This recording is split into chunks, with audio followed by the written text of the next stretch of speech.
Ça veut dire dans les jardins, vous allez trouver beaucoup de familles de plantes. Il y a 6200 espèces de plantes différentes. D'accord? Ça veut dire qu'il y a beaucoup de familles. Peut-être certaines plantes vous connaissez déjà. C'est plutôt, il va vous parler un petit peu de la famille, comme la famille Heliconiacées, Mélastomatacées, Gingiberacées, Aracées, Fabacées, Orchidacées. Ce sont des familles de plantes, mais après vous allez voir, c'est des plantes que vous connaissez bien sûr. Ok? Et bien sûr aussi, il va vous parler peut-être aussi de certaines plantes médicinales aussi, et ainsi aussi quelques plantes aromatiques, surtout aussi quelques plantes carnivores. D'accord? Oui, bonjour, ça va?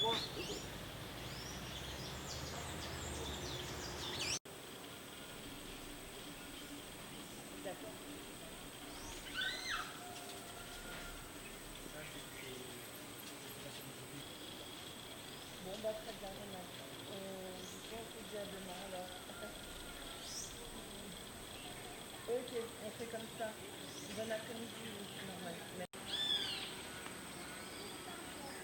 On a la famille Nepentacées, et puis on a la famille Groseracées. D'accord.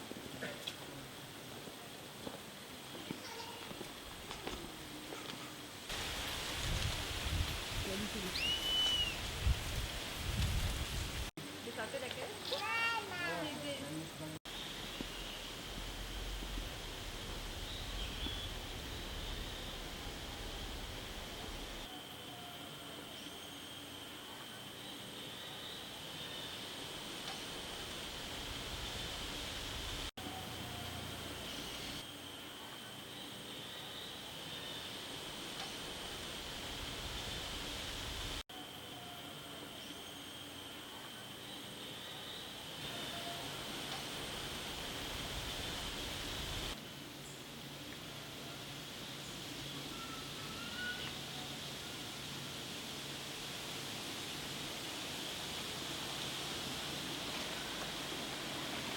Ici, c'est le bois de rose de Guyane.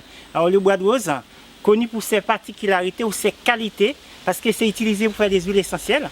En même temps aussi, c'est connu comme l'un des meilleurs arbres pour faire le meuble, la sculpture, etc. etc. C'est ses particularités spécifiques du bois de rose.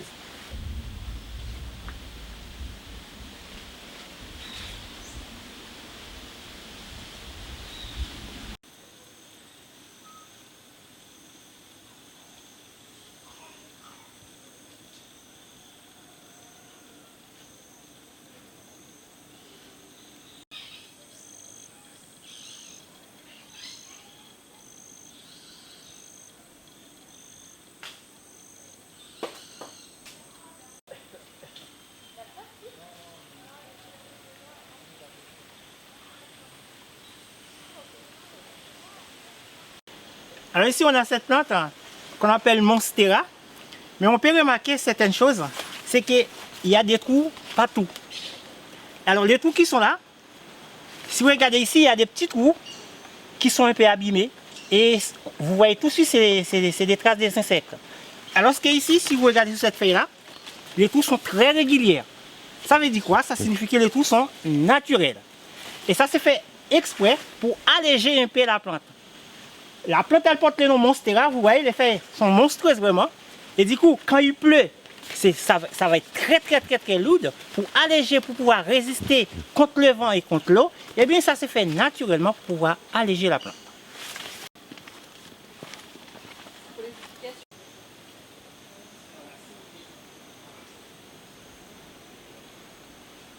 Et qui sont des orchidées sauvages, qu'on peut dire des orchidées naturelles. Il y a une plante aussi qui veut parler aussi, c'est des Heliconias. C'est une plante emblématique de Guyane. On a cette plante qui fait partie de la famille Heliconiacées. On dit souvent les Heliconias. Mais cependant, quand je parle Heliconia ou Heliconiacées, on est sur la base scientifique. C'est les noms scientifiques. Mais après, on a les noms courants ou bien les noms vernaculaires qu'on parle des oiseaux de paradis, et bec de perroquet, le pandila. Et celle-là, comme vous voyez, c'est une des espèces extrêmement rares par rapport avec les Heliconia qu'on a en Guyane. Parce que si vous regardez celle-là, on peut trouver toutes les autres espèces dans la forêt, alors que celle-là, vous ne les trouvez pas en forêt. Parce que celle-là, c'est une variété un peu très spécifique, cette variété d'Heliconia. Mais en Guyane, c'est pas très défini la quantité d'espèces d'Heliconia qui existent en Guyane, parce qu'il y en a beaucoup d'espèces d'Heliconia en Guyane. Que ça te fait. Regarde, j'ai pas du tout la même couleur.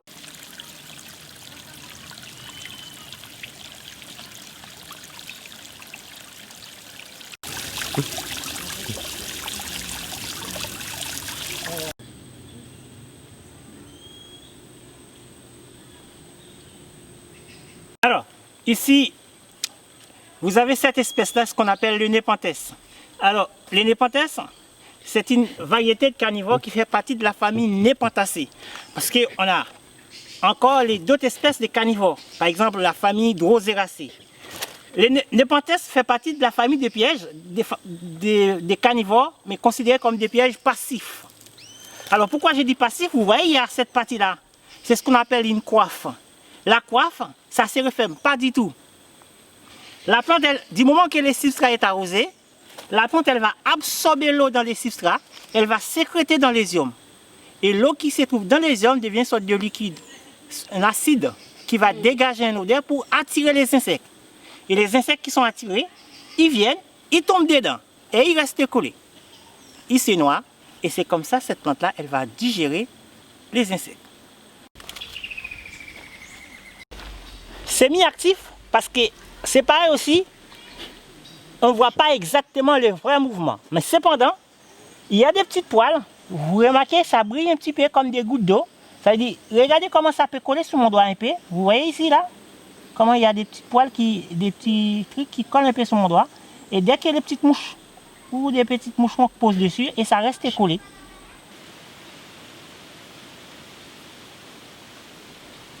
Alors, cette plante, elle s'appelle Rhenamia alpinia, la famille des gingibéracées, la famille des gingembre. Alors, on a beaucoup d'espèces de gingembre, mais celle-là, c'est la seule parmi les autres espèces qu'on voit dans les jardins, comme rose porcelaine, comme l'autre alpinia. C'est la seule qui est vraiment une espèce endémique d'ici, qui pousse sur le plateau de l'Amérique du Sud, en particulièrement, ça pousse dans la nature en Guyane. Et sa particularité, c'est que les feuilles, on utilise les feuilles, on fait sécher les feuilles pour faire l'infusion. Ça fait baisser de la fièvre, d'accord? Mais aussi c'est bon pour maux de ventre, c'est une particularité médicinale. Mais vous voyez, au départ, il y a les fruits orange. Lorsque les fruits sont mûrs, ils sont noirs. Et qu'est-ce qu'on fait avec les fruits? C'est une plante qui a été utilisée par les Amérindiens précolombiens en teinture. Pour faire de la teinture. Ça permet à colorer les tissus, à dessiner, même à maquiller. Et vous voyez ici là, si je mets mon doigt sur le papier là, ça laisse mon empreinte.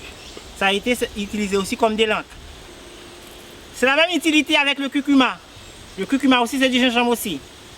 On récupère la jaune, on met dans l'eau bouillante quand on va faire le repas. Ça permet de colorer comme le curcuma. Mais cependant, ça ne donne pas le goût. Mais c'est juste une petite odeur agréable à retrouver et dans cette plante.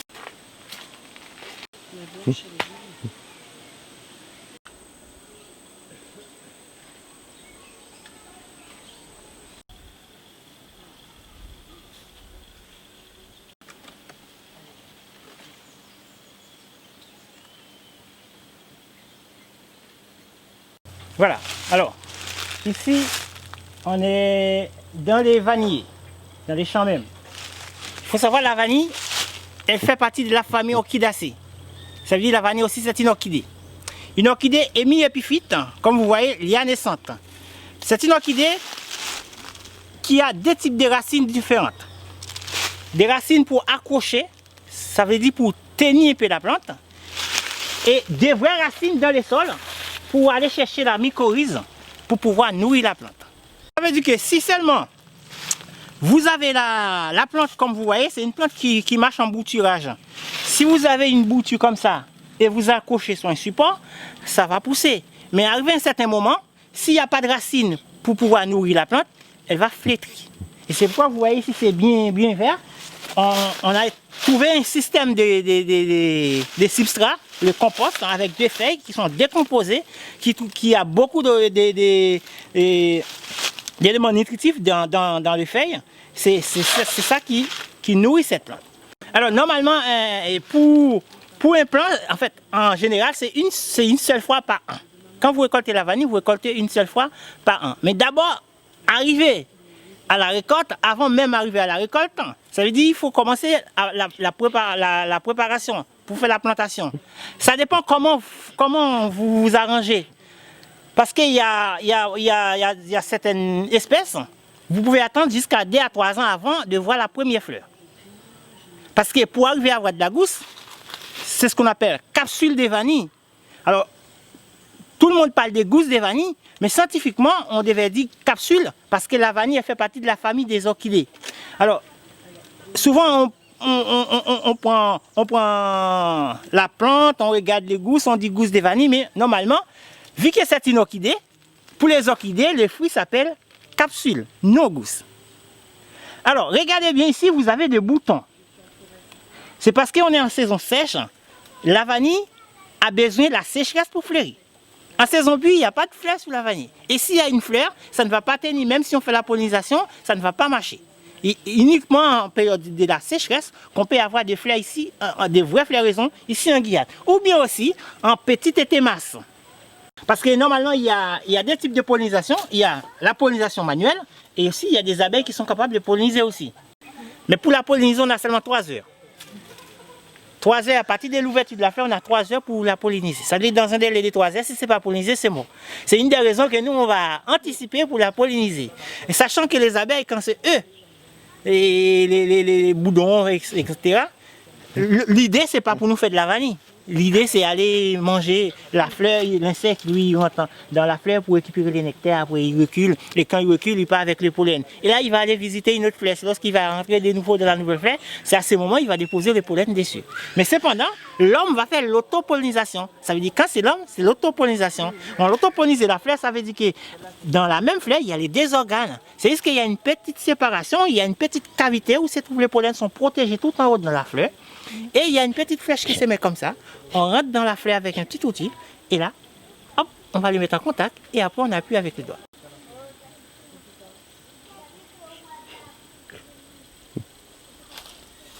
Regardez ici, encore là. Hop.